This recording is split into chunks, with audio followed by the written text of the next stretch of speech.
नैवेद्यं निवेदयामि। ॐ प्राणाय स्वाहा। ॐ अपानाय स्वाहा। ॐ व्यानाय स्वाहा। ॐ उदानाय स्वाहा। ॐ समानाय स्वाहा। ॐ ब्रह्मणे नमः। नैवेद्यमध्ये पाणिं समर्पयामि। पुनर्नैवेद्यं निवेदयामि।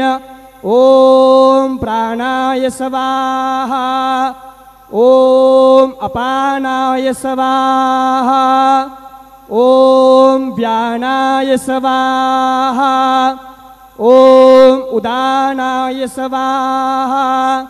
ॐ समानाय स्वाहा।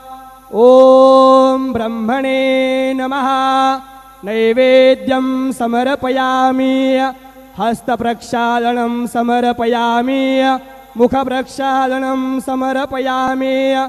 शेषोपचारार्थे सद्गुरो साईनाथ देवताभ्यो नमः। प्रार्थनापूर्वकं नमस्करोमि। तथा च मंगल आरार्तिक्य दीपं दर्शयामि।